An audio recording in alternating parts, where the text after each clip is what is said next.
The screams in the dark weren't from swords meeting shields. They were from men killing their own brothers in the smoke, unable to tell friend from enemy, unable to see anything except the torches moving through their camp like a river of fire that had no source and no end. And the men carrying those torches weren't an army.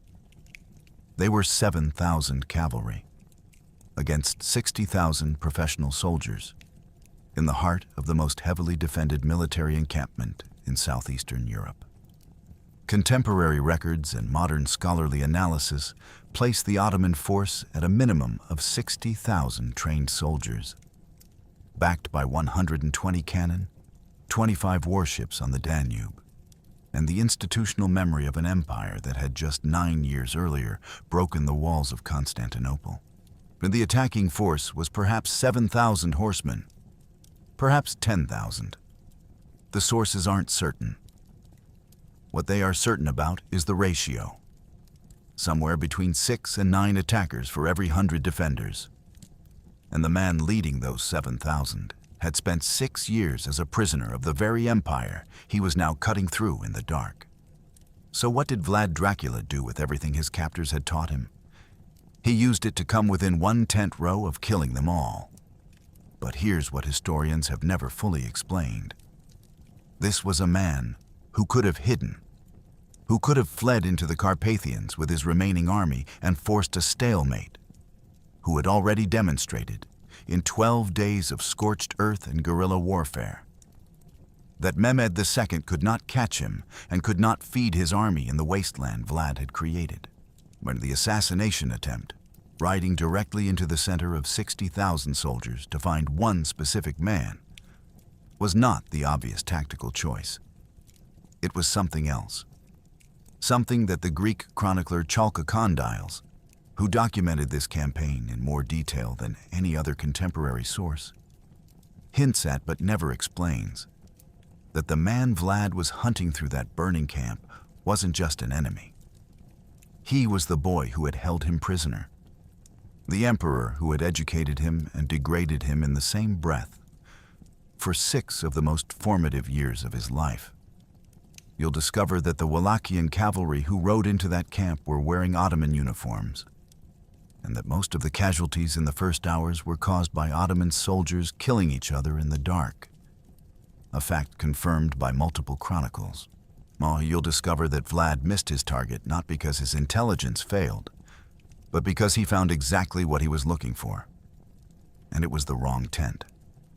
And you'll discover that what Mehmed II said when he saw what Vlad left behind outside Targoviste became the most significant military compliment recorded in the 15th century, a sentence that reveals more about the 1462 campaign than any casualty figure. To understand why a hostage became the only man who made the conqueror of Constantinople retreat, we need to go back to 1442, and the moment a father handed 2 boys to an empire and changed both of them forever. In 1408, Holy Roman Emperor Sigismund of Luxembourg founded a military order with a simple purpose: to stop the Ottoman Empire from swallowing Christian Europe. He called it the Order of the Dragon, after the ancient symbol of vigilance, a dragon with its tail curled around its own throat, a creature in permanent war with itself. Membership was an obligation of faith and arms. And among the knights inducted into that order was a Wallachian nobleman named Vlad, who would eventually rule the Principality of Wallachia and become known to history as Vlad Drácula, Vlad the Dragon. His second son inherited the name. The suffix ulea in Romanian means son of. So the boy born around 1431 in the Transylvanian city of Sighișoara, we know his birthplace from his father's documented residence there, entered history as Vlad Drácula, son of the dragon. The linguistic drift that eventually made Drac mean devil as well as dragon was not accidental. It was the work of his enemies, and it came later. For now, the name meant something specific. This child was the heir of a man sworn before God and emperor to resist the Ottoman advance. Wallachia, the principality his father ruled, occupied what a modern strategist might call the worst piece of real estate in 15th century Europe. Situated between the Carpathian Mountains to the north and the Danube River to the south, it was precisely the buffer state that both Hungary and the Ottoman Empire wanted to control and neither wanted to own. Vlad Drácula, as Britannica documents, paid tribute simultaneously to both powers, maintaining a fragile independence by playing empire against empire, a balancing act that required constant recalibration and occasional betrayal of both sides. He was a member of an order sworn to fight the Ottomans, while paying the Ottomans an annual tribute that the Ottoman sources record as reaching 10,000 ducats, plus a quota of young Wallachian men for the Janissary Corps. The balancing act collapsed in 1442. Vlad Drácula had wavered, collaborating with the Hungarian general John Hunyadi in ways that made Sultan Murad II doubt his loyalty. The Sultan summoned him to Gallipoli to demonstrate submission. Vlad Drácula went, and because he went, the Sultan held insurance. When Vlad Drácula was eventually released, his two youngest sons remained behind. Wikipedia, Britannica, and EBSCO's research starters all confirm the same basic facts. Vlad, the future impaler, was approximately 11 years old. His younger brother Radu was approximately 7. They were held at the fortress of Arigos in Ottoman territory as hostages against their father's continued loyalty. The arrangement was standard diplomatic practice for the era. Powerful states routinely held noble children as guarantors of vassal compliance. The children were typically educated, housed reasonably well, and treated with a courtesy that stopped just short of freedom. What the sources cannot confirm, because no contemporary account records their inner experiences, is what those years did to each boy. What history records is only what each became.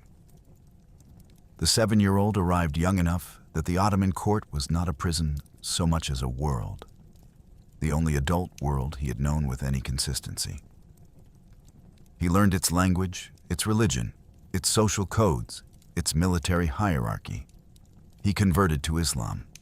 He formed relationships that would define his career. Radu cel Frumos, Radu the Handsome, as he would later be called by both Christian and Ottoman sources, assimilated.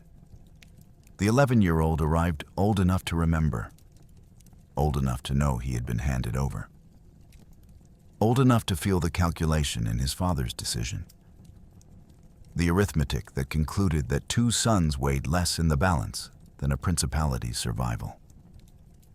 Historians studying Vlad's documented behavior in later years, his absolute refusal to trust anyone who had shown flexibility of loyalty, his treatment of boyars who had survived by accommodating Wallachian power transitions, his methodical elimination of every potential rival, have consistently noted the pattern without being able to document the psychology.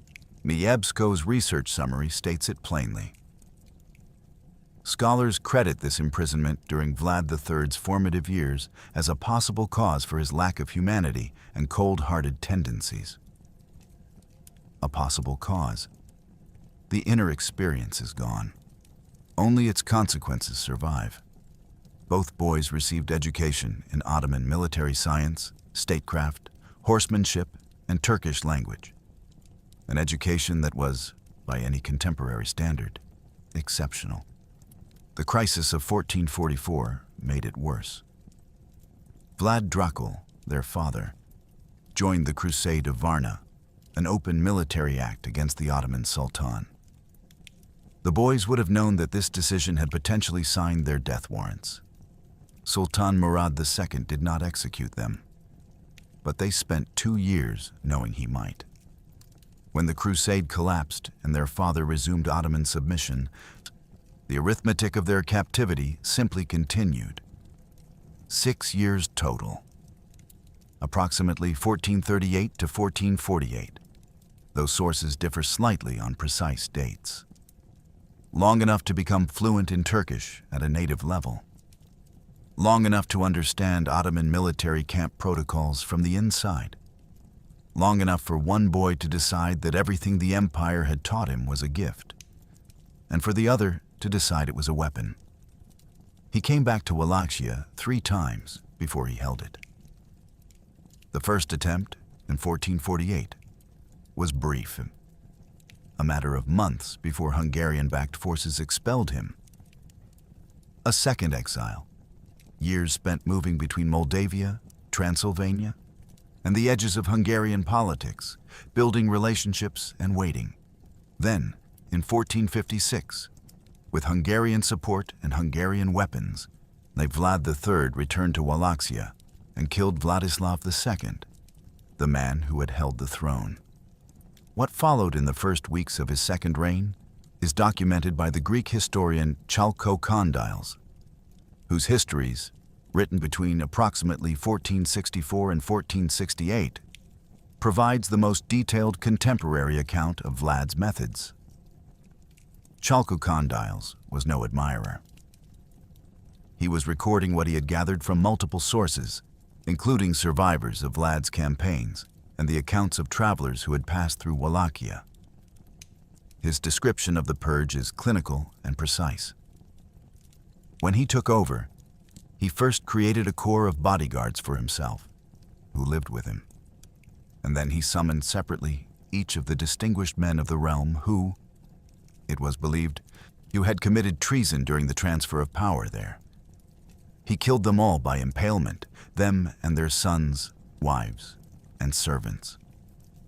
He then distributed their property to his soldiers and bodyguards, creating, as Chalco-Condyles notes with a kind of cold admiration, a loyal military force financed entirely by the wealth of its predecessors' victims. This was not madness. The Cambridge Corps peer-reviewed article, Counting the Stakes, published in 2025 in the Transactions of the Royal Historical Society, makes this point with considerable scholarly precision. Executions were to be performed as to have maximum of visibility. In Moldavia, as well as in Wallachia, they were made in front of the royal court and other highly frequented urban places, especially in fair days, when publicity was maximum. Impalement was not invented by Vlad III. The Ottomans practiced it. The medieval world practiced it. What distinguished Vlad was scale, theatricality, and the deliberate deployment of the act as a political signal rather than merely a punishment. The method documented in the Cambridge Corps article, entering the body through the lower torso with a sharpened stake angled to avoid vital organs and exit near the shoulder, was designed to prolong death from hours to days. Vlad is documented as varying the height of his stakes according to the social rank of the victim. A Cambridge Corps footnote references surviving Wallachian execution protocols. Execution sites located inside towns were often temporary, whereas those outside the city walls, in the vicinity of towns, were permanent. The forest of the impaled, that Mehmed II would encounter in June 1462, was not improvised. It was the systematic application of a documented Wallachian execution tradition, scaled to a purpose no prior Wallachian ruler had attempted. The specific asset that would prove most decisive in 1462 was something more ordinary: language. Vlad's 6 years at the Ottoman court had given him Turkish fluency that contemporary sources repeatedly describe as native level. In late 1461, when Sultan Mehmed II sent the Greek envoy Thomas Katabalinos and the Ottoman official Hamza Pasha, Bey of Nicopolis, to a meeting near the Danube fortress of Giurgiu, with secret instructions to capture Vlad and bring him to Constantinople, Vlad's intelligence network had already intercepted the plan. What happened next is documented in Chalco-Condyles and corroborated by Vlad's own letter to Matthias Corvinus, dated February 11th, 1462. Vlad set his own ambush. He captured both men and their escort, and he had them executed and impaled. Hamza Pasha on the highest stake, as his rank demanded. Then he rode to Giurgiu. Dressed as an Ottoman officer, and in perfect Turkish, he ordered the garrison commander to open the gates. The commander obeyed. Vlad's forces poured through. The fortress was destroyed. This single act, the Giurgiu ruse, is one of the most precisely documented moments of linguistic intelligence in pre-modern military history. It required not just Turkish fluency, but familiarity with Ottoman military protocols, command structures, and the specific patterns of speech that a legitimate officer would use when ordering a gate opened at night. Vlad had learned all of this as a prisoner. He had been patient with it for 20 years. The patience, the chronicles suggest, was now finished. On the 30th of March, 1432, in the Ottoman capital of Edirne, a boy was born who would grow up to end an empire that had lasted over 1,000 years. Mehmed II was the third son of Sultan Murad II. Born of a concubine of Balkan origin, he was sent to govern the province of Amasya as a child, educated by scholars in theology, history, languages, and military science, and placed on the throne for the first time at age 12 when his father briefly abdicated. He was recalled 2 years later when the Janissaries revolted against the child sultan's inexperienced advisors. He watched. He learned. When Murad II died in 1451, Mehmed ascended permanently. He was 19. In 1453, at age 21, he besieged Constantinople with an army equipped with enormous bronze bombards, cannon capable of hurling stone balls weighing hundreds of pounds against walls that had repelled every previous assault for a millennium. The walls of Theodosius, which had protected the Byzantine Empire's capital since the 5th century, fell in 53 days. The Byzantine Emperor Constantine XI died in the breach. Mehmed rode into the city on horseback, dismounted at the Hagia Sophia, and placed his forehead on the ground in prayer. He declared himself Kaiser-i-Rum, Roman Caesar, but he was not speaking metaphorically. As Britannica documents, he looked upon himself as the heir of the Roman Caesars and the champion of Islam in holy war, and was intent upon resurrecting the Eastern Roman Empire and upon extending it to its widest historic limits. He collected a library of over 8,000 manuscripts in Persian, Ottoman Turkish, Arabic, Latin, and Greek. He invited Renaissance artists, including the Venetian painter Gentile Bellini, to his court. He was simultaneously the most accomplished military commander in the world and one of the most genuinely cultured rulers of the 15th century. By 1462, he had been continuously at war for 11 years. Serbia, the Greek territories, Bosnia, Trebizond, the last Byzantine splinter states, all had fallen or been subdued.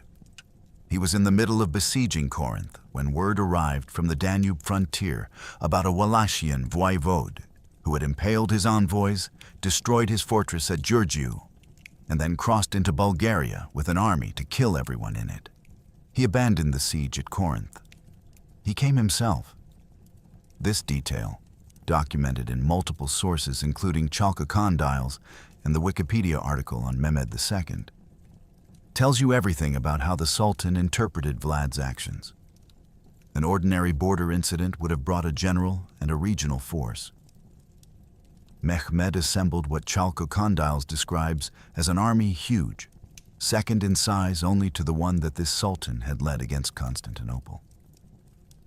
The Greek historian's estimate of the force runs to 250,000 men, a figure that modern historians, including Franz Babinger, Radu Florescu, and Nicolae Stoicescu, regard as significantly inflated. The Ottoman court historian Tursun Beg gives 300,000. The Venetian envoy Tomasi, whose letter is considered among the more reliable contemporary diplomatic accounts, describes a force of approximately 60,000 regular troops with an additional 30,000 irregular soldiers. 90,000 total. The Sultan himself wrote to the governor of Karaman describing 15 Tumens, a Turco-Mongol military unit theoretically consisting of 10,000 men at full strength, suggesting 150,000 if taken literally.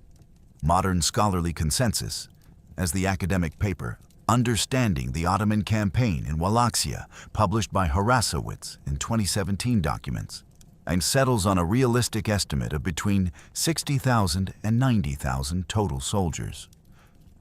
The logistical support was formidable by any historical measure.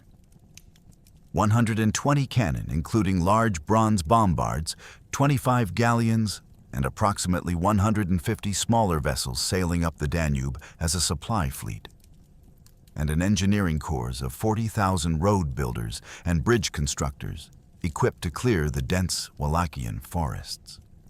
The army that crossed the Danube at Nikopol on June 4, 1462, was not a punitive expedition.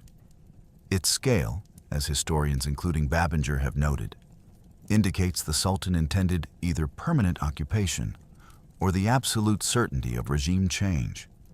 He had a replacement ready. Radu Cel Frumos, Vlad's younger brother, who had grown up at the Ottoman court and converted to Islam, commanded Janissary forces, and was already present in the army's administrative structure. The campaign was fratricidal by design. Mehmed had known both brothers since childhood. He had chosen one. He was coming to impose that choice. Vlad Drácula had approximately 30,000 men, most of them poorly equipped peasant conscripts. The professional corps, the boyar cavalry and his personal bodyguard, the slugi, numbered perhaps a few thousand. He had no cannon capable of matching 120 Ottoman guns in open field. He had no navy on the Danube. He had no prospect of relief from Matthias Corvinus of Hungary, who had accepted crusade funds from Pope Pius II and had not moved. What he had was 6 years of Ottoman education, 20 years of surviving in the most dangerous political environment in southeastern Europe, and a very clear understanding that he could not win the war Mehmed wanted to fight. So he decided to fight a different war entirely. June 4th, 1462. The main Ottoman army crosses the Danube at Nikopol. The Ottoman fleet lands supplies at Bryla on the Wallachian coast. 60,000 professional soldiers step onto Wallachian soil, and the first thing they notice is that there is nothing there. The Byzantine historian Dukas, writing in the years following the campaign, records what the Ottoman advance found. After having crossed the Danube and advanced for 7 days, Mehmed II found no man, nor any significant animal, and nothing to eat or drink. The Ottoman court historian Tursun Beg, who was present with the army, is more vivid. He describes how the front ranks of the army reported that there was not a drop of water to quench their thirst. All the carts and animals came to a halt. The heat of the sun was so great that you could cook kebabs on the mail shirts of the Ghazis. Both sources are cited in the warhistory.org account of the campaign, and both describe the same documented reality. Vlad had ordered the systematic destruction of everything the Ottoman army might need to survive. Every crop burned, every village razed, every well poisoned or packed with stones and animal carcasses, every bridge demolished. Small rivers diverted through prepared channels to create artificial marshes, turning the ground in Ottoman advance corridors into terrain that slowed cavalry and made the movement of 120 cannon a logistical nightmare.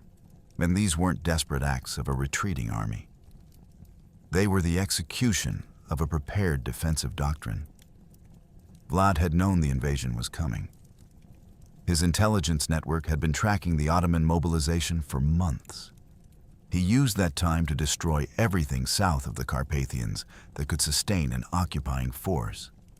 Multiple contemporary and near-contemporary sources report a biological warfare component that warhistory.org describes this way. Vlad sent civilians infected with syphilis, leprosy, and bubonic plague into the Turkish ranks. Tursun Beg documents severe disease among the troops throughout the march. The scholarly consensus, as reflected in the Phase 2 research, is that the disease effect on the Ottoman army is clearly documented by Ottoman sources. The specific claim that Vlad deliberately sent infected individuals as biological agents is widely reported in secondary accounts, but rests on a less clear primary source chain than the scorched earth elements. It should be understood as a reported tactic whose outcome, significant disease casualties among Ottoman troops, is established, even if the precise mechanism is attributed rather than primary source confirmed. The psychological campaign ran alongside the physical one. Ottoman soldiers who left the column to forage or scout were found impaled within hours. Multiple accounts confirm this consistent pattern: stray from the column, die on a stake. The army that had broken Constantinople's walls was being systematically hunted at its edges, bled at its margins, denied food and water in its center, and kept in a state of continuous low-level terror that no conventional military doctrine had a response to. For 12 days, from June 4th to June 16th, the greatest military force in southeastern Europe marched through a principality that had turned itself into a weapon. The cumulative effect on morale was devastating and documented. Tursun Beg records the heat and thirst with a specificity that suggests personal recollection or access to eyewitness testimony. The sick accumulated in the column. Stragglers disappeared. The Ottoman cavalry, bred and trained for open field engagement, had no tactical response to an enemy who refused to appear in any form that could be engaged conventionally. The 120 cannon were magnificent instruments against walls, against an army that had dissolved into forests and left a burning wasteland in its place. They were ballast. By June 16th, 12 days after crossing the Danube, the Ottoman army had reached the foothills outside Targovishte. Vlad's capital was visible on the horizon. The army had survived, a testament to the Ottoman logistics system and to the supplies flowing upriver from the Danube fleet. But it had survived at significant cost in men, animals, and the most perishable resource of all: the belief that this campaign was going to be straightforward. The Ottoman soldiers made camp, posted sentries, lit watchfires, and settled into the professional rhythms of an army preparing for a siege it assumed would be conventional. Somewhere in the forests surrounding them, the 7,000 to 10,000 Wallachian cavalry were watching every fire. To understand why the night attack succeeded as deeply as it did, and why it ultimately fell short of its central objective, you need to understand what the Ottoman imperial camp actually was. This was not a field of tents. It was a mobile city. The Ottoman imperial encampment in the 15th century, what historical scholarship on Ottoman military organization refers to as the Ota Humayun, the imperial pavilion complex, functioned as a replica of Istanbul's administrative structure. When Mehmed II campaigned, he brought with him the apparatus of governance: separate tents for the treasury, the council of state, the holy relics, the kitchens, and even a bathroom and toilet tent. And the outer perimeter of the Sultan's personal complex was defined by a fabric curtain wall called the Zokak, which provided both privacy and a first layer of physical separation from the rest of the camp. The tent fabric of the Sultan's quarters was layered.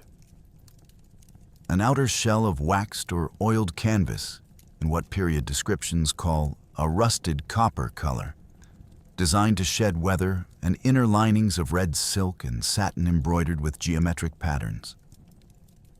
the Sultan traveled in effect in a portable palace. This architecture was not merely ceremonial. It was hierarchical in the most literal sense. The more elaborate and centrally located a tent complex, the higher ranking its occupant. The Janissaries, the professional slave infantry who formed the Ottoman standing army, were stationed in a protective ring immediately surrounding the Sultan's quarters. The Grand Viziers occupied large, distinctive tent complexes in the zone between the Janissary ring and the outer camp. The Sipahis and auxiliary forces occupied the outer perimeter. A raider with sufficient knowledge of Ottoman camp protocols could, in principle, navigate by tent type and position even in darkness, reading the camp's social geography from its architectural signals. This is the knowledge Vlad possessed. His 6 years at the Ottoman court had included direct observation of how the Sultan's military household organized itself, how guards communicated, how orders were transmitted at night, which tent configurations indicated which level of command, your Chalco condyles. The most detailed primary source for the campaign notes that Vlad's intelligence included information about the specific layout of Mehmed's camp. Though Chalco condyles himself, in a remarkable moment of primary source skepticism, expresses doubt about the claim that Vlad personally infiltrated the camp for reconnaissance. "I cannot believe," Chalco condyles writes, "that Vlad would willingly expose himself to such a danger, as he would have been able to use many spies of his own. But this tale, I believe, was made up to give a sense of his daring. Whether through personal reconnaissance or through the work of agents, Vlad had a functional map of where Mehmed slept.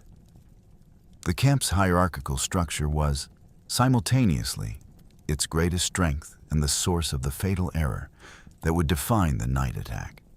The Grand Viziers, Mahmud Pasha and Isaac Pasha, occupied tent complexes that were, by Ottoman protocol, the most visually impressive structures in the camp after the Sultan's own quarters, large, well-appointed, clearly identifiable as high command.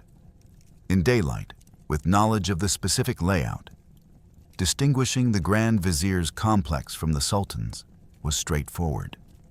In darkness, with smoke from watchfires mixing with the smoke from an attack using torches, in a camp that was already becoming chaotic, the distinction required more than architectural knowledge. It required certainty about precise positioning, and certainty was the one thing the darkness denied everyone. The Ottoman military band, the Mekteran, played during daylight operations to coordinate troop movements and signal commands. A disciplined musical language that every Ottoman soldier learned to read as instinctively as a spoken order. At night, in camp, the silence that replaced it was its own kind of order. The camp communicates through its sentries and its established routines, not through music. When the Wallachian attack came with Chalco condyles' documented torchlight and the sounding of horns, it was deploying sound as a weapon against a military culture whose sonic landscape was precisely organized. The horn said, "Something has come from outside this system." And in a camp where every signal was meaningful, the arrival of signals with no recognized meaning was itself a form of attack.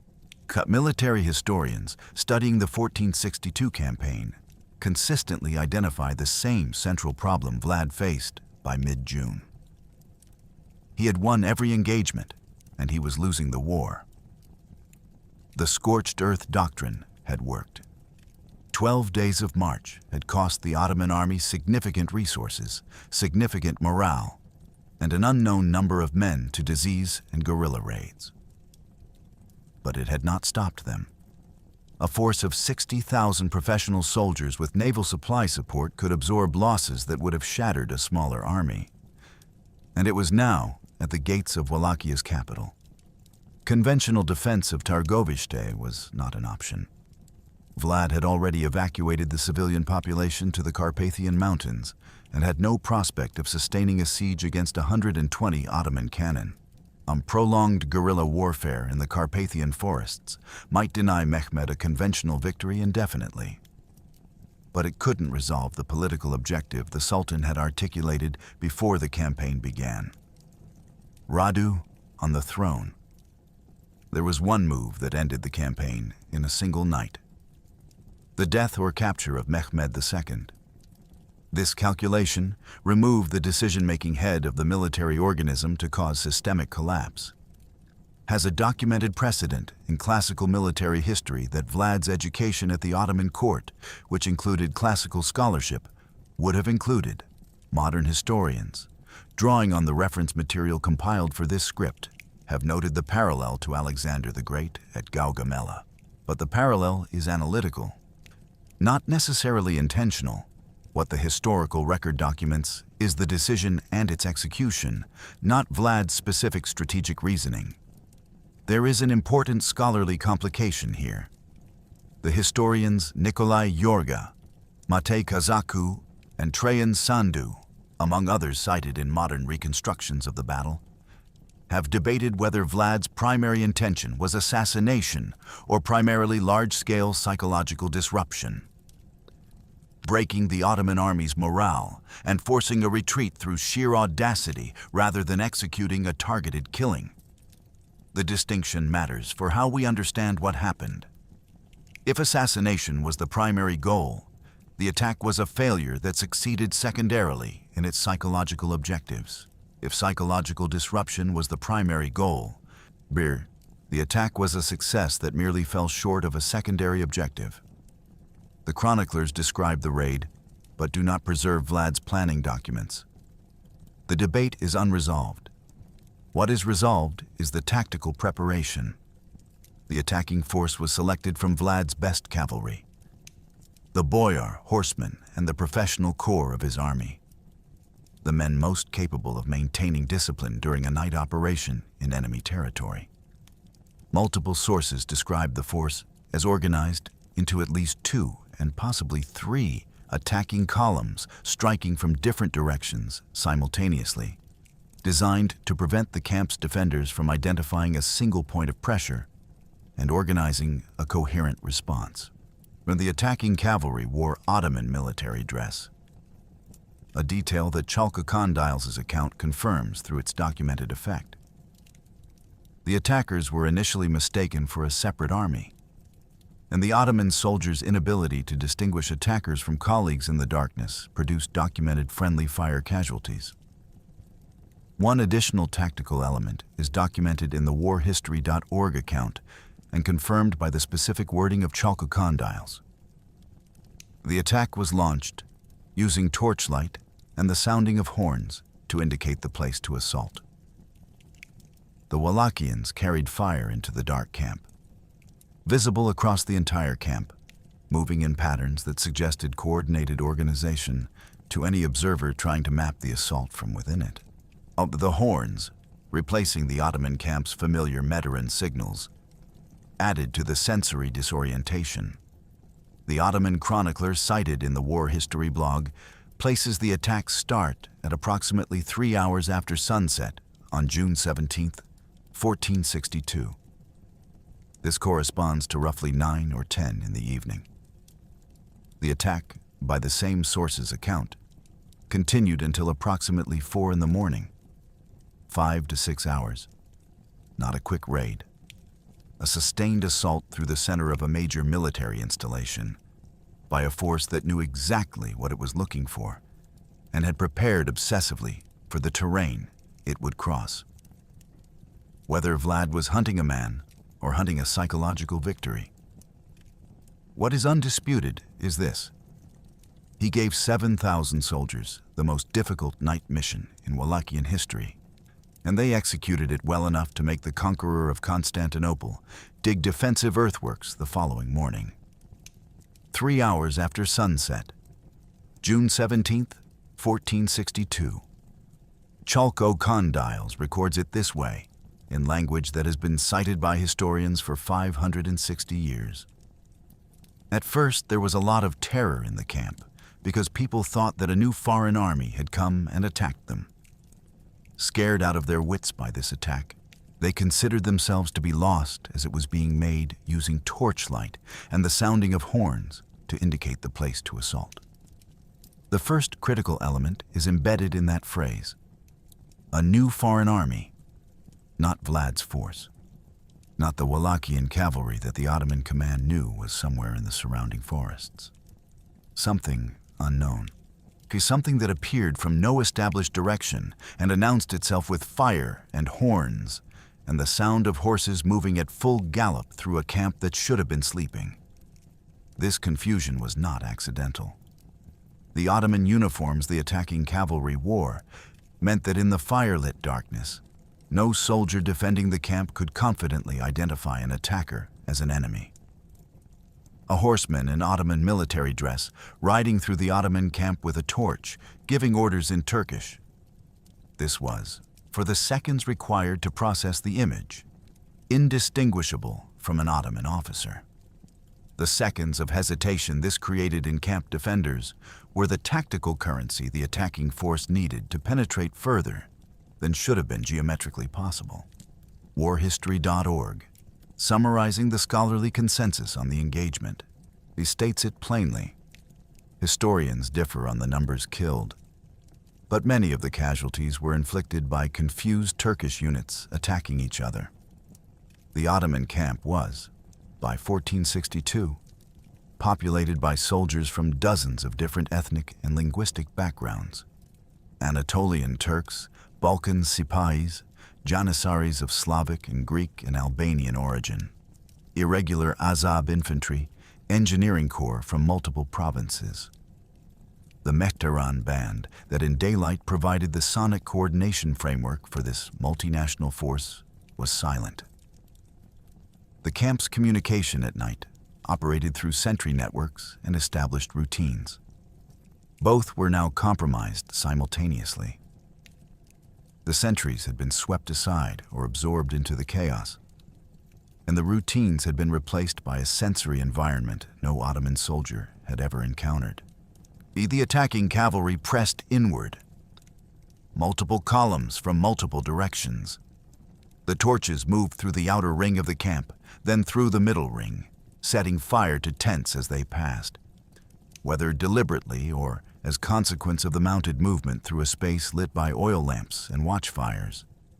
The secondary fires added to the disorientation. Camp followers, supply workers, and non-combatants added their own movement and noise to the chaos, streaming away from the fires in directions that cut through the organized movement of soldiers trying to respond. The Ottoman professional corps, the Janissaries, had one institutional advantage that nothing in the chaos could remove. Their entire existence was defined by disciplined response to crisis. Founded as an institution on the principle that the Sultan's personal safety was the unconditional priority above all other considerations, the Janissaries did not need to think about what to do when their Sultan was threatened. They had been trained for exactly this scenario. As the attack penetrated toward the center of the camp, the Janissary response was automatic. Form a protective ring around the Sultan's quarters and hold it. This response and its success is documented through its outcome. Mehmed II survived. He did not flee. According to multiple accounts of the battle, including the Wikipedia article on the night attack citing primary sources, Al-Mehmed did not flee his tent, but emerged with his personal Janissary guard. The exact nature of what Mehmed did in those hours is not preserved in primary sources with the specificity a modern account would require. What is preserved is that the Janissary ring held, and the Sultan was alive at dawn. Outside that ring, for 5 to 6 hours, 60,000 men and 7,000 attackers fought in a space lit by burning tents and carried torches. In a language of panic and friendly fire and the sound of horns that shouldn't have been there. The War History blog, citing Ottoman chronicles, notes that the engagement continued from approximately 3 hours after sunset until 4 in the morning. That is a very long time for a cavalry raid. It is not a long time for a battle. The night of June 17th was both. The Wallachians, and multiple sources confirm, missed the court of the Sultan himself. That phrase appears in the Wikipedia article on the night attack, citing chalcocondyles, and it is perhaps the most consequential sentence in the entire campaign's historiography. Not because it documents a failure. Raids fail constantly in military history, and this one achieved remarkable things even in failing. But because of what it reveals about the margin.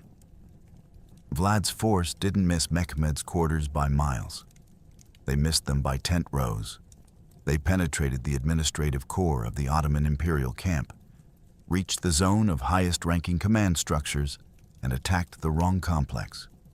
Grand Viziers Mahmud Pasha and Isaac Pasha occupied tent configurations that were, by Ottoman protocol, the most visually imposing structures in the outer ring of the Sultan's personal zone.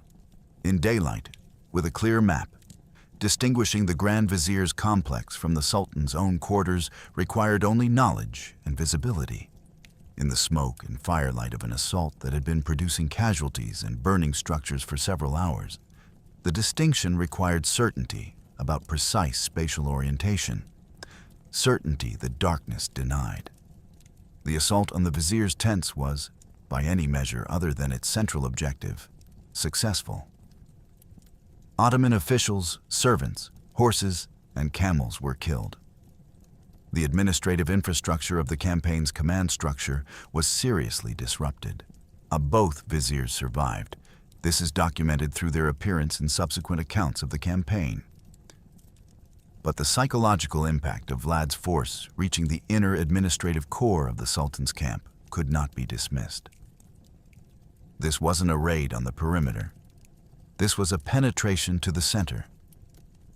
What historians can confirm about Mehmed II's response is derived from the outcome, rather than from a primary source description of his specific actions. He survived. He did not retreat from the camp during the attack. The Janissary Guard held its formation around his quarters. At approximately 4 in the morning, Vlad's cavalry withdrew from the camp and moved back into the surrounding forests. The attack was over. The casualty accounting for the night attack is one of the most genuinely contested numerical questions in the campaign's historiography. Wallachian losses are estimated by most secondary sources at approximately 5,000 men, a figure that appears consistently across the scholarly accounts, though no primary source provides it directly. Ottoman losses are far more disputed. Some sources claim 20,000 Ottoman dead in the 5 to 6 hours of fighting. The Foreign Exchange's .news historical analysis, drawing on multiple scholarly sources, offers what it describes as a consensus estimate of approximately 15,000 Ottoman casualties from the night attack and its immediate aftermath, emphasizing that a significant proportion of these were caused by Ottoman soldiers killing each other in the dark rather than by Wallachian blades. Even the lower scholarly estimates represent a casualty figure that, as the Foreign Exchange's analysis notes, is proportionally asymmetric in a way that reveals the raid's tactical effectiveness, even in strategic failure. For Vlad, 5,000 dead from a total force of 30,000 was approximately 17% of his entire army. For Mehmed, the 15,000 dead from 60 to 90,000 represented between 17 and 25% of his force. But the Ottoman army could absorb this loss in a way Vlad's force could not. The Ottoman supply fleet was still on the Danube. The Janissaries were still intact. The Sultan was alive.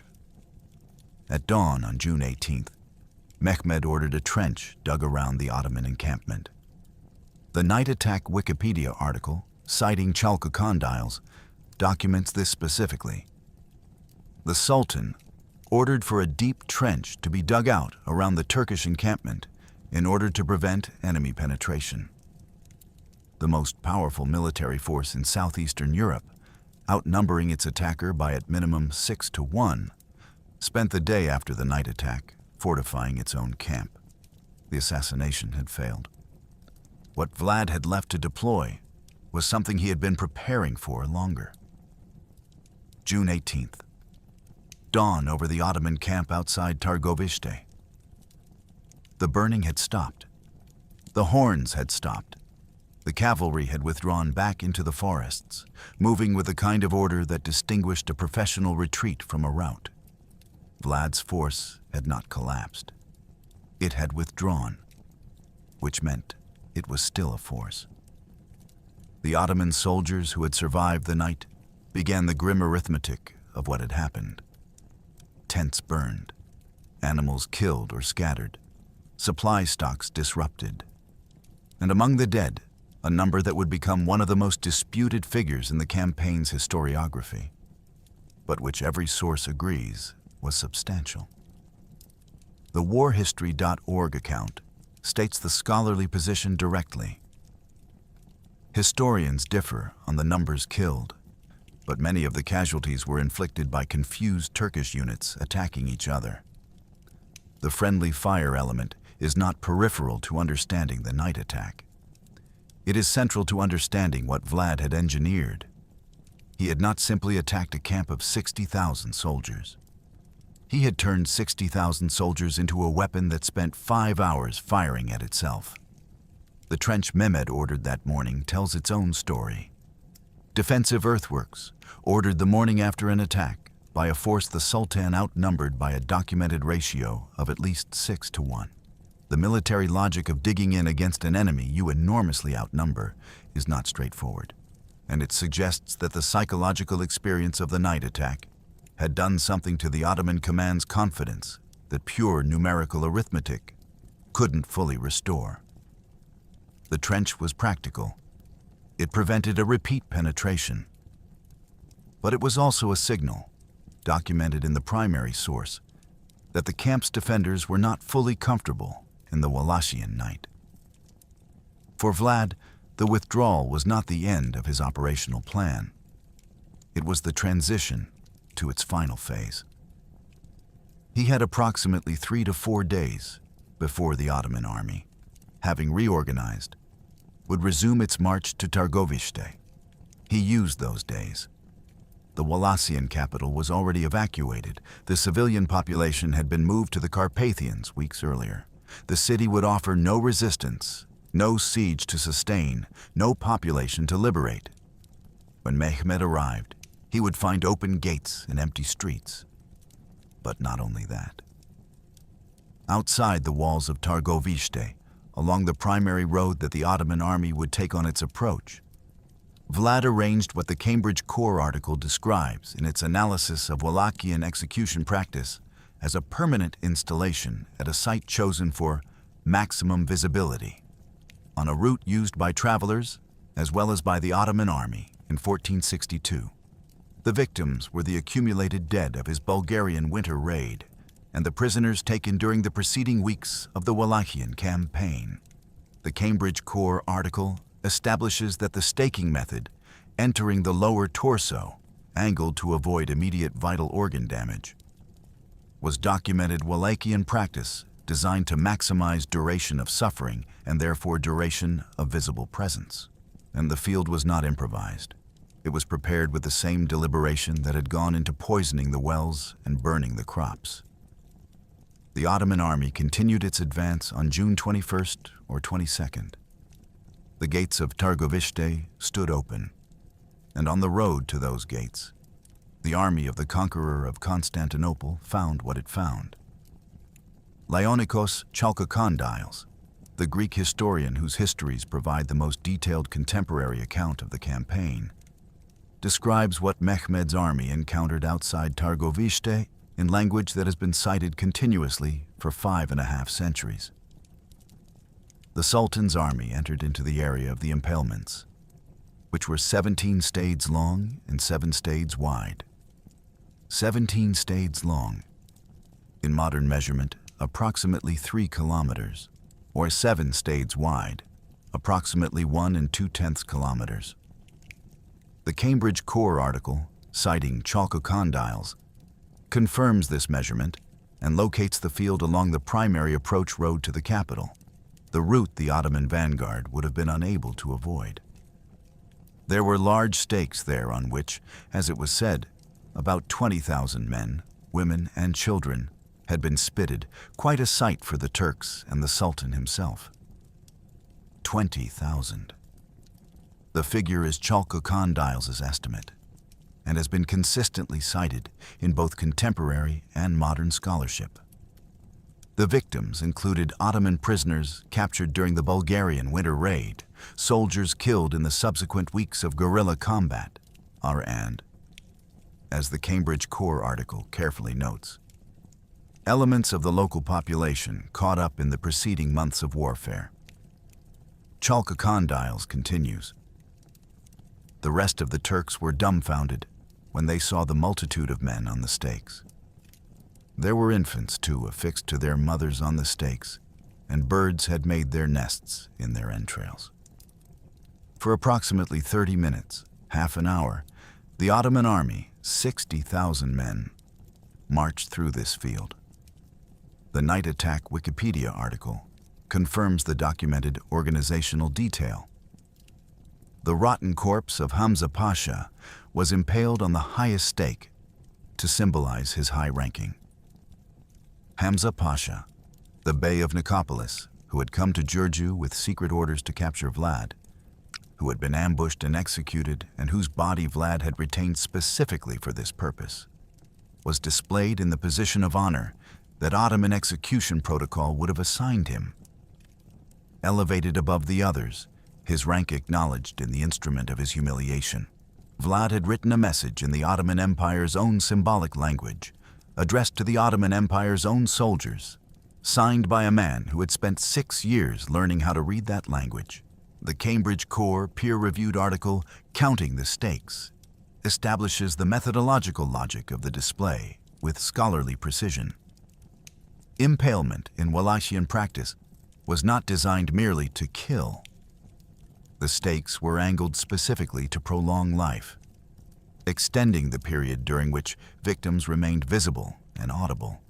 A field of 20,000 victims prepared days before the Ottoman army's arrival would have presented a spectrum of states of decomposition, including those still dying, their sounds adding an auditory dimension to the visual one. The smell. June in Mesopotamia in 1462, an open field, chalcocondyles doesn't describe it. But the Ottoman chroniclers who recorded the campaign's impact on morale didn't need to. What Mehmed II said at this moment is the most quoted passage in the campaign's historiography. Chalcocondyles records it. The Sultan was seized with amazement and said that it was not possible to deprive of his country a man who had done such great deeds, who had such a diabolical understanding of how to govern his realm and its people. And he said that a man who had done such things was worth much. The conqueror of Constantinople, the man who had declared himself Roman Caesar, seized with amazement, calling the voivode of a small Wallachian principality a man he had come to destroy, worth much. Chalcocondyles was a Greek historian, with no particular reason to flatter either Vlad or Mehmed in this moment. And the passage is consistent across multiple citations spanning centuries of scholarship.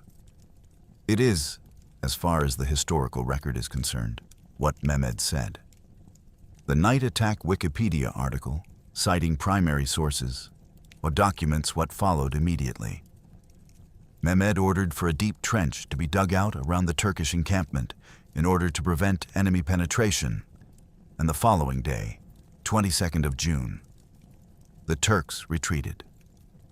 5 days after the night attack, 4 days after arriving at Targovishte, having entered the open city, having found the forest of stakes, having spent approximately 4 days in an open capital with no enemy to fight and no strategic purpose achieved, Mehmed II turned his army south. The Ottoman forces burned Bryla on their way out, arriving at Adrianople by July 11th. On July 12th, the Ottoman court held a celebration of what it called a great victory over Vlad Tepes. The Night Attack Wikipedia article documents this. The Turks had enslaved many of the local inhabitants, which they marched on their way south together with 200,000 cattle and horses. The celebration was not without basis. The Ottomans took slaves, livestock, and the political objective of the campaign was about to be achieved through Radu. But the army that organized that celebration had retreated from a field of stakes outside an empty city, having failed to kill or capture the man they came for, after the conqueror of Constantinople had ordered defensive earthworks around his own camp. Both sides claimed victory. The mathematics of what each side had accomplished told different stories. He had made Mehmed retreat. This is documented. He had made the most feared conqueror in the region dig defensive trenches, turn his army around, and march back to Constantinople without catching the man he had come to remove. Beats by any conventional military measure. This was an extraordinary outcome for a force that had been outnumbered by at minimum 6-1 from the campaign's beginning.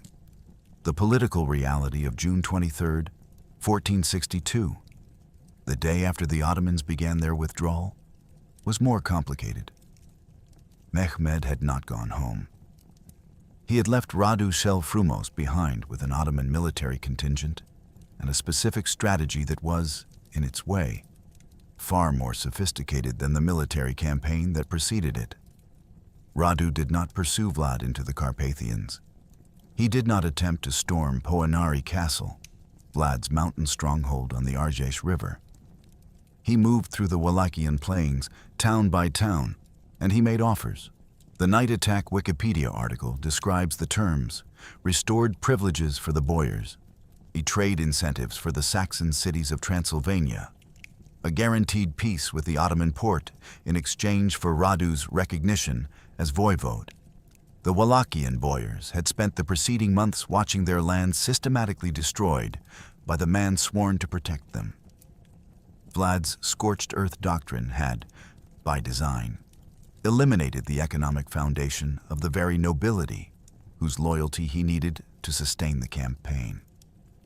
The high taxes he had levied to fund continuous military operations had depleted the remaining resources of a class already watching its granaries burn and its wells fill with stones. The Foreign Exchanges.News historical analysis states the political arithmetic directly. The boyars were weary of Vlad's harsh rule and chose the stability Radu offered over the brilliance that had made their principality into a wasteland. The tactical genius that saved Wallachia from Ottoman conquest created the conditions for the Ottoman political objective to succeed without further military effort. This is one of the sharpest ironies in 15th century Balkan history, and it is thoroughly documented in the outcome. By late summer 1462, the boyar defections to Radu were substantial enough to deprive Vlad of the political base he needed to continue. A second betrayal complicated matters further. Stephen III of Moldavia, Vlad's cousin, Tsar, who had promised assistance against the Ottoman invasion, had instead attacked the Wallachian-held fortress of Chilia while Vlad was fighting Mehmed. The Night Attack Wikipedia article documents both the attack and its result. Vlad's 7,000-man garrison force managed to defend the town while wounding Stephen in his foot by artillery fire. A cousin attack repelled, but the second front it opened at the worst possible moment consumed force and attention that Vlad could not spare. By autumn 1462, with the boyars defecting and Radu consolidating control of the Wallachian plains, Vlad withdrew to Poenari Castle. Then, crossing into Transylvania, he moved toward the one ally who had promised what he needed, Matthias Corvinus of Hungary. who had received crusade funds from Pope Pius II, specifically to support the anti-Ottoman campaign that Vlad had been waging alone. What happened instead is documented in both primary and secondary sources, and is one of the most thoroughly analyzed political betrayals of the 15th century. The Wikipedia article on Vlad the Impaler states the modern scholarly consensus clearly. Corvinus presented 3 letters, allegedly written by Vlad, on the 7th of November, 1462, to Mehmed II, Mahmud Pasha, and Stephen of Moldavia. According to the letters, Vlad offered to join his forces with the Sultan's army against Hungary if the Sultan restored him to his throne. Most historians agree that the documents were forged to give grounds for Vlad's imprisonment. The forger's identity is not definitively established, but the Wikipedia article notes that Florescu associates the authorship with a Saxon priest of Brasov.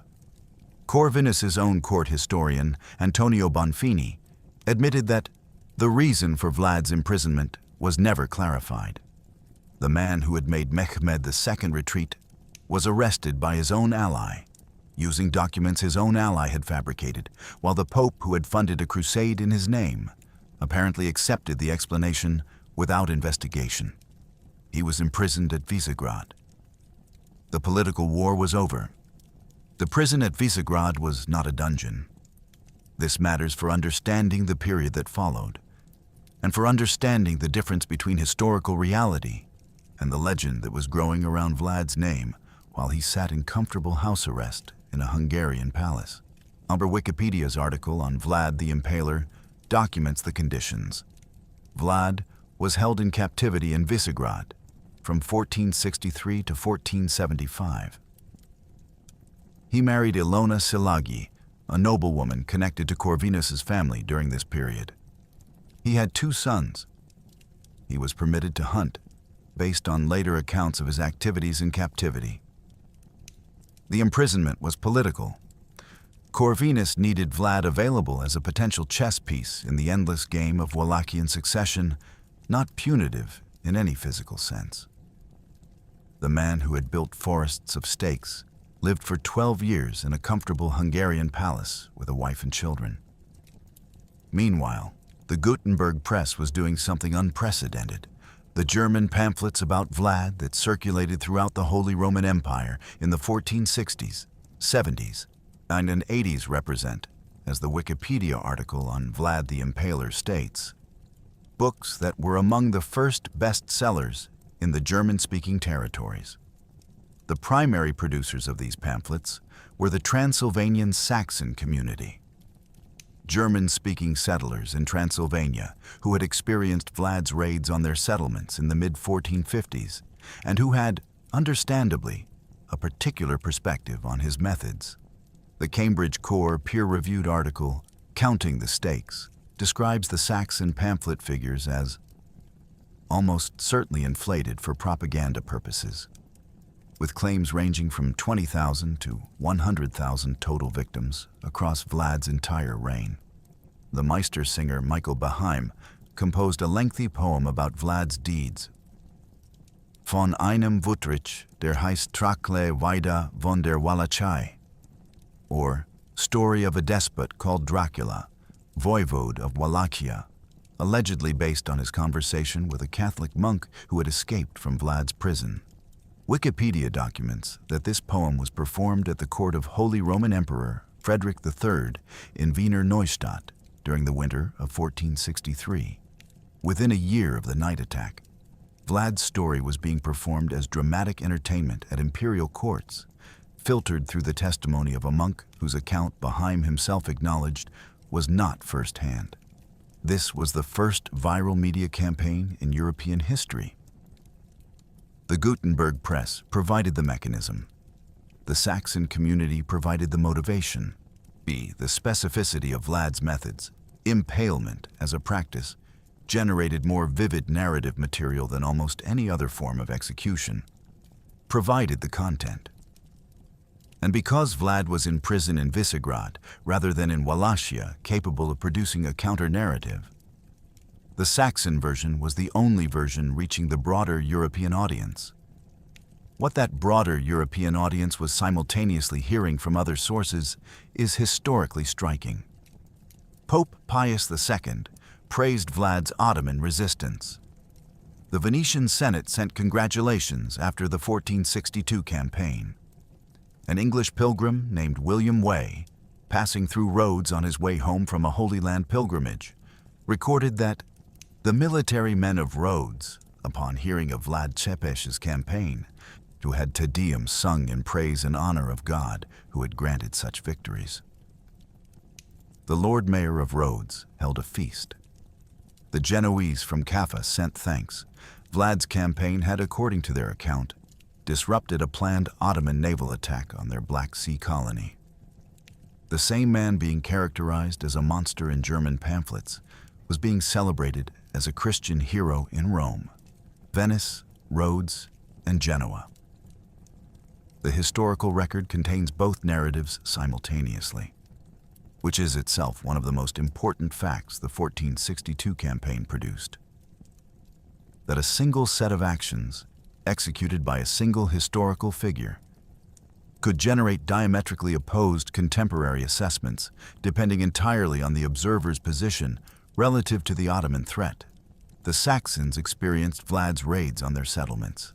The Venetians experienced the Ottoman threat to their maritime empire. Both were responding to documented reality. The historiographical divergence that has made Vlad one of the most contested figures in medieval history begins here in 1462 and 1463, in the intersection of a printing press and a propaganda need. Radu cel Frumos ruled Wallachia as an Ottoman vassal until his death in 1475. The tribute obligations increased. Wallachia was stable, peaceful, and paying. The man Vlad's campaign had tried to prevent from taking the throne died of natural causes after 13 years in power.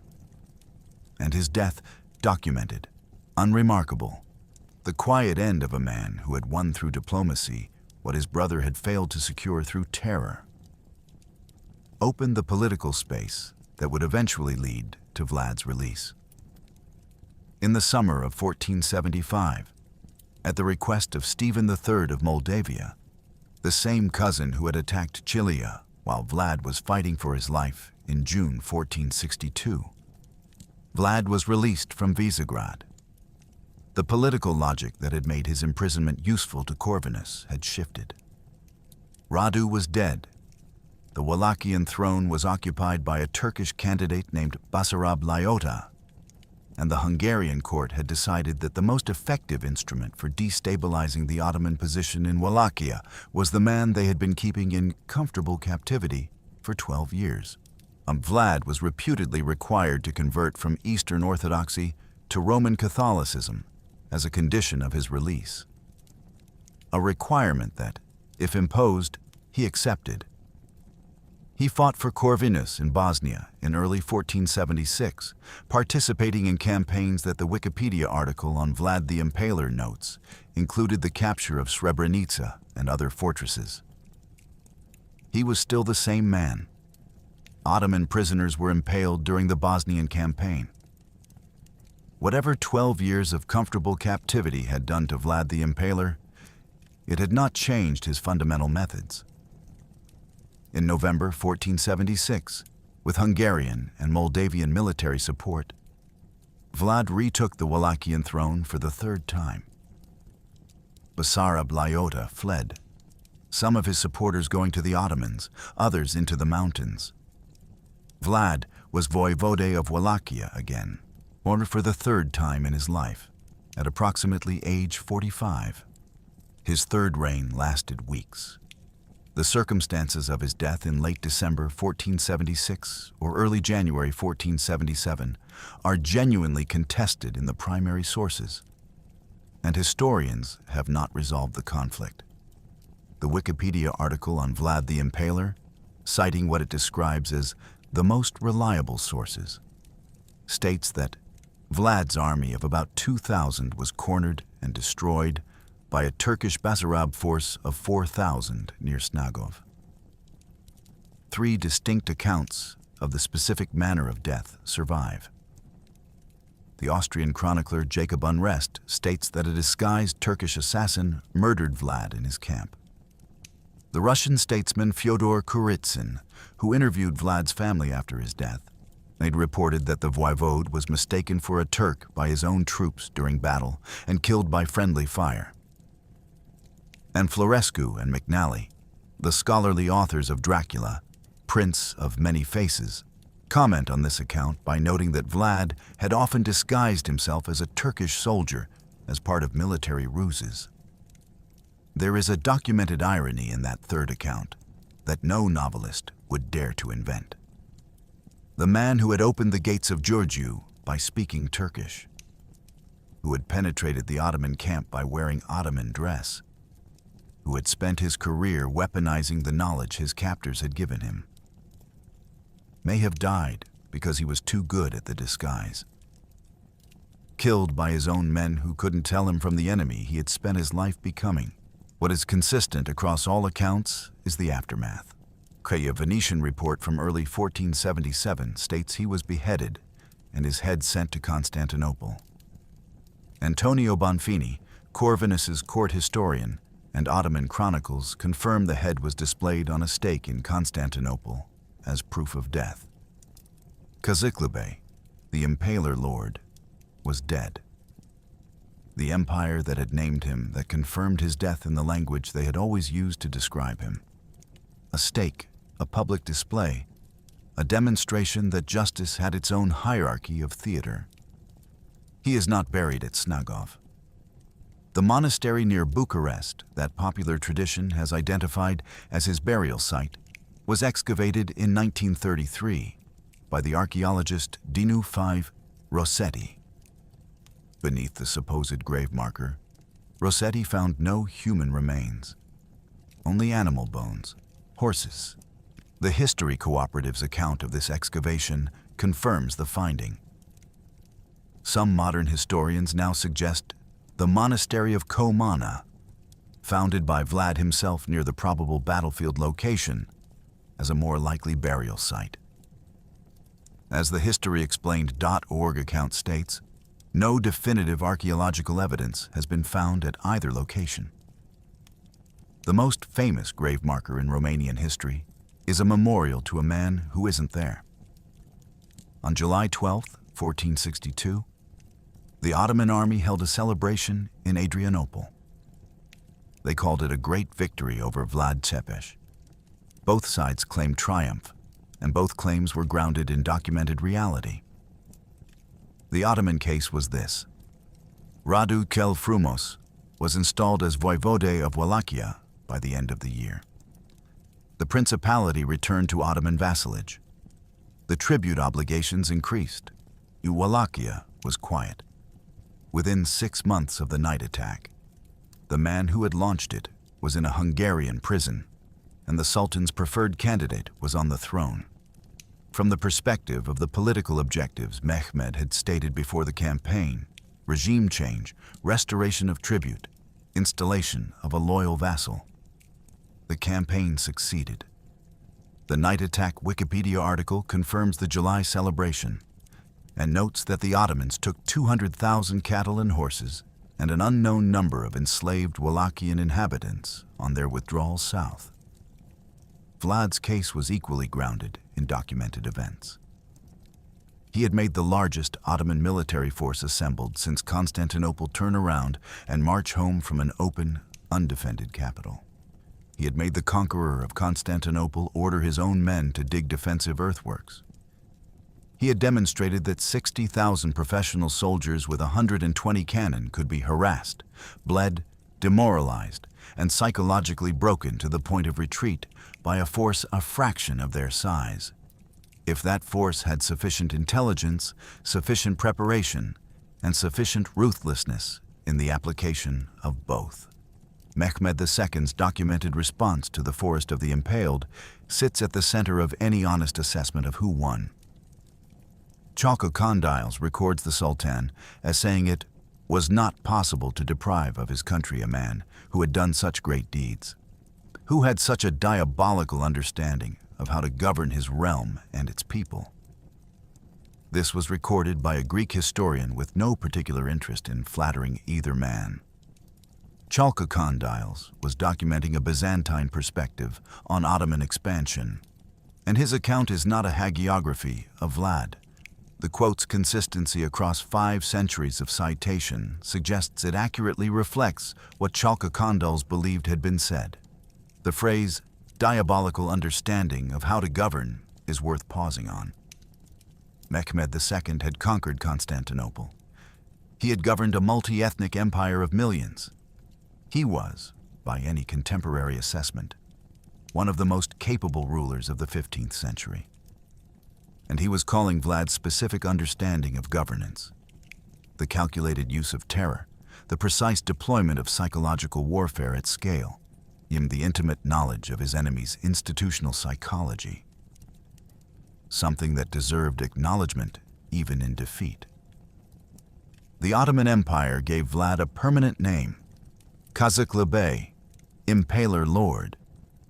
This is documented in Ottoman chronicles and persisted in Ottoman historical writing for decades after his death. The empire that sent him ahead on a stake to Constantinople also preserved his memory with a title that was simultaneously a description of his method and a recognition of his status. In the Ottoman historical imagination, Kazaklı Bey was not a minor border nuisance. He was an opponent worth naming.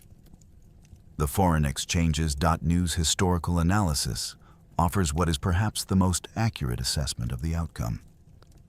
Vlad lost about 5,000 men while killing around 15,000 Ottomans, which is a lopsided result, and except inasmuch as 5,000 dead represented perhaps a sixth or more of Vlad's army, while 15,000 dead represented maybe a tenth or less of the Ottoman army. The mathematics of the individual engagement were asymmetric in Vlad's favor. The mathematics of the political situation were asymmetric in Mehmed's. Both things are true. History rarely allows clean verdicts on who won. In 1453, Johannes Gutenberg's printing press began the transformation of European information culture. By 1462, the press had been operating long enough that a community with sufficient motivation and printers within reach could produce multiple editions of a text and distribute them across the Holy Roman Empire within months. The Transylvanian Saxon community had that motivation. Vlad had raided Saxon settlements in the mid-1450s. He had impaled Saxon merchants. He had treated the prosperous German-speaking towns of Transylvania as targets in his broader campaign to control Wallachian trade policy and eliminate commercial networks that operated outside his authority. The Saxons remembered this with precision, and they had access to the most powerful new communications technology in European history. The pamphlets they produced, luridly detailed, vividly illustrated in some editions, clearly designed for the broadest possible literate audience, were among the first bestsellers in the German-speaking world. This is documented in the Wikipedia article on Vlad the Impaler, and it represents something historically unprecedented: the systematic production and distribution of negative propaganda about a living political figure using mass print technology within a year of the events being described. The Cambridge Core article, Counting the Stakes, published in 2025 in the Transactions of the Royal Historical Society, applies rigorous scholarly scrutiny to the figures these pamphlets claimed, and the Saxon accounts describe total victim figures of 20,000 to 100,000 across Vlad's entire reign. Figures the Cambridge Core article describes as almost certainly inflated for propaganda purposes. The actual documented numbers from primary sources that have withstood scholarly scrutiny: Vlad's own letter to Corvinus, 23,884, killed in the Bulgarian winter raid, a self-reported figure that may itself be inflated upward. The Venetian diplomatic report to Cardinal Gonzaga in March 1462, 21,660, Konstantin Mihailovich's Memoirs of a Janissary, are substantially more consistent with each other and substantially lower than the Saxon pamphlet claims. Michael Beheim's poem, Story of a Despot Called Dracula, o Voivoda of Wallachia, was performed at Holy Roman Emperor Frederick III's court in Wiener Neustadt in the winter of 1463, 1 year after the night attack, before Vlad had been imprisoned for a full year. His story was dramatic entertainment for the most powerful ruler in the Holy Roman Empire, based on second-hand testimony from a monk whose account Beheim himself acknowledged was not eyewitness. The information velocity was remarkable. An event occurred in June 1462 in a small Wallachian principality, and by December 1463 it was being performed as a piece of court entertainment 700 miles away. This is the mechanism that produced Count Dracula 435 years later. Bram Stoker, working on his 1897 novel, encountered the name Dracula in a footnote in William Wilkinson's 1820 account of the principalities of Wallachia and Moldavia. The historyexplained.org account makes the scholarly consensus clear. Stoker borrowed the name because it sounded right, not because he had researched Vlad's actual biography in detail. The vampire mythology in the novel draws primarily on Eastern European folklore rather than Vlad's specific history. The deep connection between the historical Vlad III and the fictional Count Dracula was constructed largely by Radu Florescu and Raymond McNally's 1972 book In Search of Dracula, a work of popular history that made the identification explicit in a way Stoker never did. The most visited Dracula site in Romania is Bran Castle, a dramatically situated medieval fortress in Transylvania that has become one of the country's primary tourist attractions. HistoryExplained.org states the historical reality directly.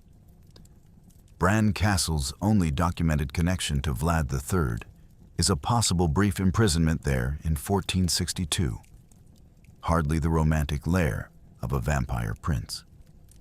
The real Vlad fortress, Poenari Castle on the Argeș River, the stronghold he rebuilt using boyar slave labor, the place his first wife reportedly threw herself from the walls into the river below rather than be captured by the Ottomans in 1462, sits on a dramatic cliff face accessible by a climb of approximately 1,480 steps. It is rarely visited. The actual history is always harder to reach than the mythology built over it. Military institutions that study the 1462 Wallachian campaign are not studying vampires, and they are not studying it for its historical curiosity value. They are studying it because it is a documented case study in principles that armies with nuclear weapons and satellite intelligence have subsequently failed to apply with consistency. The first and most fundamental is what modern military doctrine calls terrain denial as a force multiplier. Vlad's scorched earth doctrine produced a documented result that the Byzantine historian Ducas recorded in primary testimony. After having crossed the Danube and advanced for 7 days, Mehmed II found no man, nor any significant animal. You had nothing to eat or drink. 60,000 professional soldiers with naval supply support were unable to live off a principality whose ruler had deliberately destroyed everything that could sustain them. The Ottoman logistics system was extraordinary. The Ottoman supply fleet on the Danube was a genuine achievement of military engineering. Neither was sufficient to compensate for total terrain denial across 800 kilometers of operational area. Modern military experience in Vietnam and Afghanistan has reproduced the same fundamental dynamic. A technologically superior force operating in terrain that has been denied to them does not automatically win, regardless of the quality of its equipment. The second lesson is information as operational advantage. Specifically, the advantage of knowing your enemy's institutional protocols from the inside. Vlad's Turkish fluency and his 6 years of Ottoman court education gave him access to camp layout conventions, command communication patterns, guard rotation protocols, and the specific hierarchies of Ottoman military organization. The Giurgiu Rus, ordering a fortress gate opened in perfect Turkish, was not a trick. It was the application of institutional knowledge that no amount of conventional intelligence gathering could replicate. The intelligence came from captivity, not from spying. This is a documented historical case of what modern military and intelligence doctrine calls human intelligence derived from cultural immersion, the most reliable, least detectable, and hardest to replicate form of operational advantage. The psychological operations component of the campaign is equally documented. The forest of the impaled was not decoration, and it was not madness. It was a precisely calibrated communication directed at a specific audience, the Ottoman army and its commander. Using a symbolic vocabulary, that audience was guaranteed to read. The Cambridge Core Articles analysis of Wallachian execution practice establishes that the field was arranged according to documented conventions of visibility and hierarchy. Mehmed II's response, preserved in Chalkokondal's primary account, confirms that the communication was received exactly as designed. The conqueror of Constantinople retreated not because he was militarily defeated, but because the psychological cost of continuing. The cumulative weight of 12 days of scorched earth, disease, guerrilla raids, a night attack that had his own soldiers killing each other, and a field of 20,000 bodies, exceeded the political benefit of pressing forward. The fourth lesson is more uncomfortable, because it addresses the limits of the other three. Military genius without political foundation does not win wars. Vlad demonstrated this with painful clarity in the 6 months following Mehmed's retreat. He had deployed terrain denial, information advantage, psychological operations, and tactical innovation with extraordinary effectiveness. His own nobility defected to his brother because his methods of achieving military success had destroyed their economic foundation. The scorched earth that denied Mehmed food denied the boyars their livelihood. The high taxes that funded the military campaign depleted the nobility's reserves. The brilliance that preserved Wallachian independence created the conditions for political capitulation. Every successful counterinsurgency campaign of the modern era has rediscovered this principle. Tactical effectiveness is not sufficient. The population whose support you need to sustain resistance must be willing to sustain it. If the cost of resistance, imposed by your own methods, exceeds the cost of accommodation with the occupier, the population will accommodate. Vlad's failure was not military, it was political. And it was documented in real time by the defections that followed Mehmed's withdrawal. The fifth lesson is about the information domain as a theater of warfare. When the Saxon pamphlets that destroyed Vlad's international reputation were produced by his enemies using a technology, the printing press, that he had no equivalent capacity to counter. He had no way to reach the audience in the Holy Roman Empire that was reading German-language accounts of his cruelty. The Venetians and the Pope and the English pilgrim at Rhodes were celebrating him. But their celebration didn't reach the audiences the Saxon printers were targeting. The information environment of 1462 produced the same asymmetry that information operations produce in contemporary warfare. The actor with the message infrastructure can shape the narrative regardless of what the other actor actually did. The sixth lesson addresses the limit of the decapitation strategy. The goal of the night attack was, by most historical readings, the removal of Mehmed II as the Ottoman decision-making center. Even granting that this was the primary objective, the historical reality documented in the Quora scholarly analysis is inescapable. In 1462, Mehmed II had 3 male heirs. Bayezid was 15, Mustafa was approximately 12, Cem was approximately 2. The Ottoman succession protocol was ruthless but functional. The new sultan was proclaimed, the younger princes were strangled to prevent dynastic conflict, and the empire continued. Killing Mehmed would have created a succession crisis, but not an empire-ending one. The institution was more resilient than any individual within it. This is a principle that targeted killing programs have repeatedly encountered in contemporary warfare, without arriving at substantially different outcomes. Ask 100 students of medieval history to name a battle from 1462.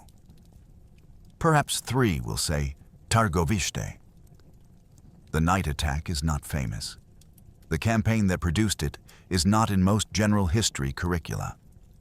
The man who executed it is known, overwhelmingly known, the most Googled medieval Eastern European figure in most years. But almost entirely for something he didn't do. He didn't turn into a bat. He didn't live in Bran Castle.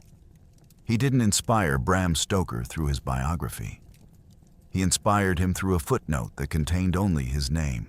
The night attack at Targoviste is obscure for reasons that illuminate something important about how history decides what to remember. The source problem is real. Chalka Condyles provides the most detailed account. Tursun begged the most important Ottoman perspective. Vlad's own letters the most direct primary material. And Konstantin Mihailovich's memoirs of a janissary the most valuable near-eyewitness testimony. But compared to battles like Agincourt, which generated multiple independent contemporary accounts in multiple languages, or Crécy, which was documented by chroniclers from several nations simultaneously, Targoviste depends heavily on a small cluster of sources that scholars have been working to contextualize and cross-reference for centuries. The Cambridge Core article, Counting the Stakes, published in 2025, it represents the current frontier of that work. A rigorous peer-reviewed reassessment of the primary documentation that strips away layers of propagandistic inflation and attempts to recover what the sources actually establish.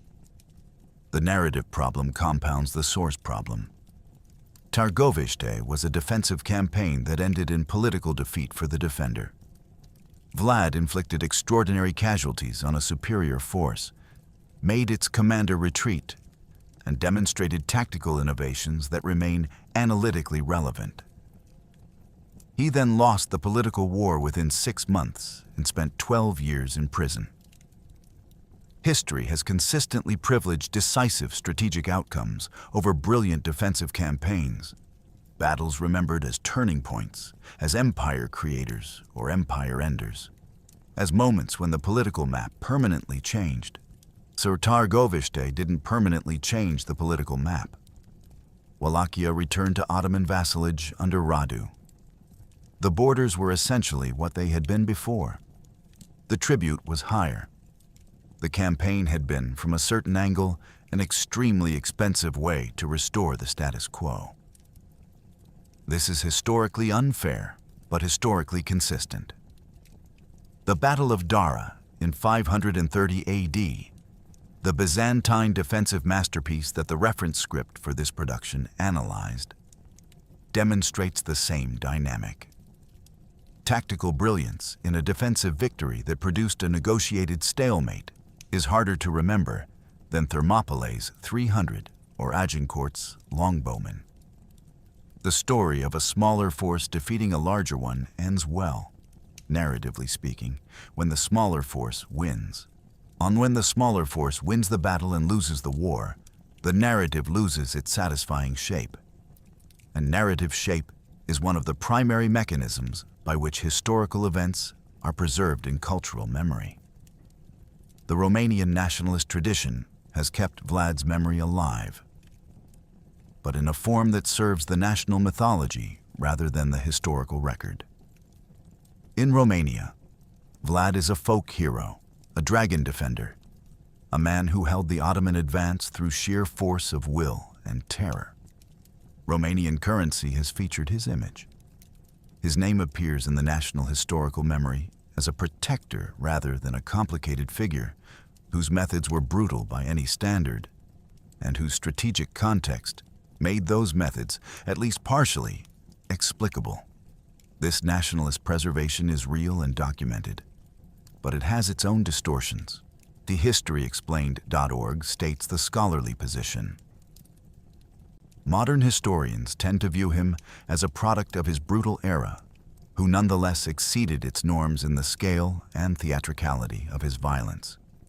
He was, by any measure, extraordinarily effective and extraordinarily cruel. The most honest historical position requires holding both things simultaneously. The night attack at Târgoviște was executed by a man who had spent years systematically impaling political opponents, whose methods of governance involved the deliberate infliction of maximum suffering on maximum numbers of people, and who conducted the Bulgarian winter raid with a brutality that his own letter to Corvinus describes without apology. It was also executed by a man who understood asymmetric warfare with a sophistication that most of his contemporaries couldn't approach, who deployed intelligence derived from cultural immersion before the concept existed as formal doctrine, who made the conqueror of Constantinople retreat without winning a single conventional battle, and whose methods, stripped of their context, would be recognized as sophisticated psychological operations by any modern military analyst.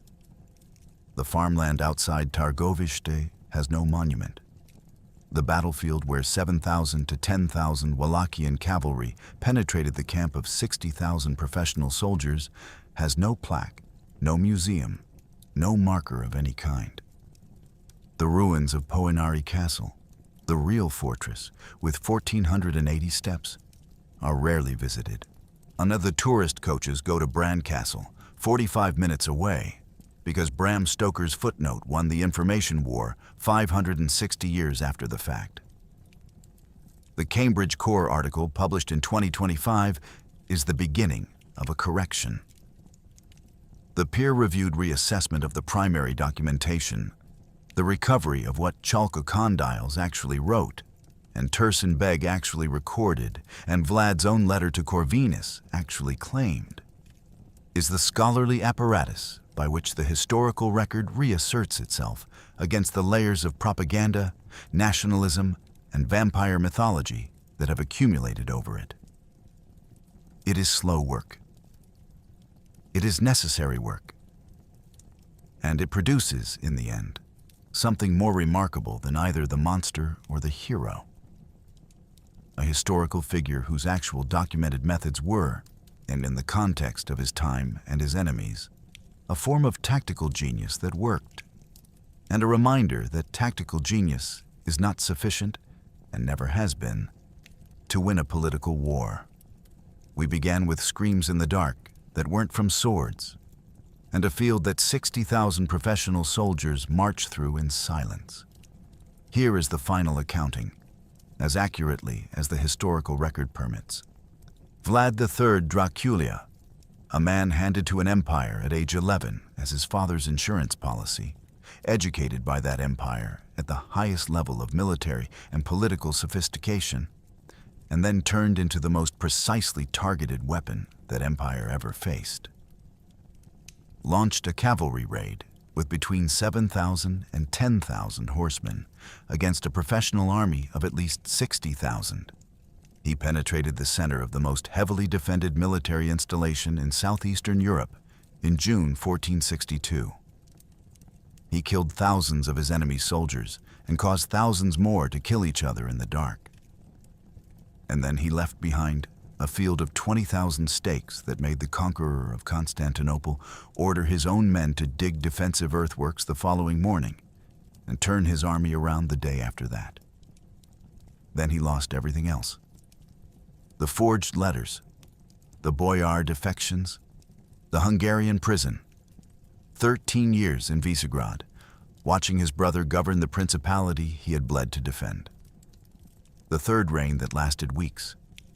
The death in December 1476, in circumstances that three separate historical accounts describe three different ways: killed in battle, assassinated, or killed by his own men who couldn't distinguish him from the Turkish soldiers he had spent his career impersonating. His head preserved in honey, sent to Constantinople, displayed on a stake. The poetic symmetry of that end was not lost on the Ottoman chroniclers who recorded it. He is not at Snagov. The grave is empty. We don't know where he is. What we know is what happened on the night of June 17th, 1462. Documented in Greek, in Ottoman Turkish, in Latin, in Serbian, in Venetian diplomatic dispatches sent to a cardinal in Rome.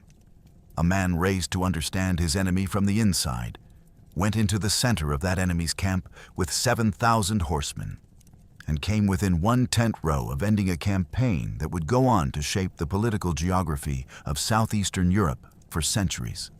He failed in his immediate objective. He succeeded in demonstrating something the Ottoman Empire acknowledged by naming him: that a man who understands his enemy completely, who knows their language and their psychology and their institutional protocols and their fears, has already passed their walls before he raises his hand. Mehmed II conquered Constantinople at 21 and called himself Roman Caesar. He stood at the edge of a field of 20,000 stakes outside an empty Wallachian capital and called the man who built it worth much. The stakes are gone. The farmland doesn't remember what it drank. The dragon's son has no confirmed grave. But the lesson that made the conqueror retreat hasn't gone anywhere. It waits, as it always has, for the next commander arrogant enough to assume that superior numbers are the same thing as inevitable victory. And unlucky enough to face someone who learned everything about them when they were least expecting to be studied.